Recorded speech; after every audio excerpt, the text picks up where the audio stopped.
1월 23일 오후 제가 있는 곳은 서해안고속도로 하행선 부안 고래청자휴게소에 있습니다. 현재 우리 대한민국 그리고 우리 사회는 극심한 혼란과 대립으로 인해 가지고 말할 수 없는 혼란을 겪고 있습니다. 예를 들어 가지고 어떤 한 가지 사안을 두고 사람들이 양쪽으로 갈라져 가지고 우리가 맞다, 아니다, 절대적으로 우리가 맞다, 이렇게 극한 양보할 수 없는 극한 대립을 겪고 있는 것입니다. 이럴 때 어느 누가 나서 가지고 이쪽이 맞다 저쪽이 맞다 하기는 쉽지 않죠. 저는 이럴 때 하나님의 말씀, 성경 말씀을 통해 가지고 어떤 해답의 힌트를 좀 찾을 수 있다고 생각을 합니다.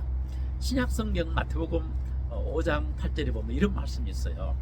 마음이 청결한 자는 복이 있나니 저희가 하나님을 볼 것이며. 이 말씀의 의미를 바로 알려면 이 말씀의 그 반대로 좀 해석을 해봐야 됩니다. 예를 들어 가지고 마음에 청결한 자 말고 마음에 사심이 있고 마음에 선입관념이 있는 어떤 사람이 어떤 사건이라든가 어떤 인물을 판단하게 될 적에 절대 바르게 판단할 수가 없죠. 자기가 미리 가진 사심대로 자기가 가진 미리 선입관 따라 가지고 어떤 사건이라든가 어떤 사람을 평가할 수밖에 없는 것입니다.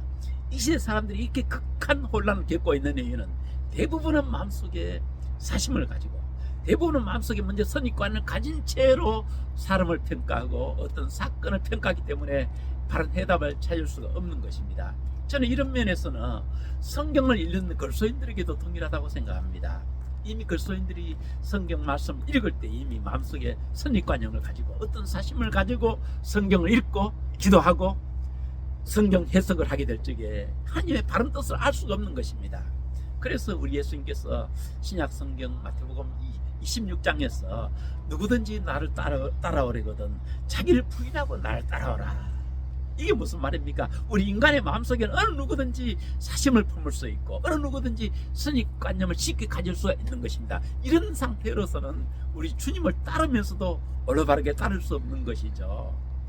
이 시대 이 극한 혼란, 이 상태로 계속 가는 것은 참 너무나 국가적으로도 소모고 우리 국민들이 너무나 참 많이 우리 개인적인 삶을 이어가기도 얼마나 힘듭니까?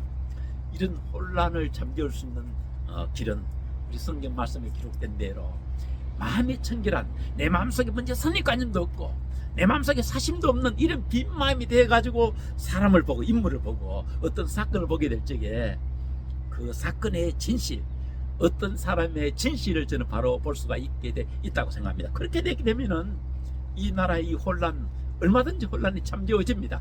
뭐 법정까지 가지 않더라도 혼란이 잠재워질 수 있다고 생각합니다. 이 우리나라의 극한 혼란, 우리 개인들이 겪는 이 극한 혼란이 다른 데 있지 않냐고 바로 우리 마음속에서 사심이라든가 선입관념 때문에 생겨난 것임을 우리가 알고 먼저 우리의 마음을 청결케 할 수 있는 저와 여러분들이 되시기를 우리 주 예수 그리스도 이름으로 축복을 드립니다.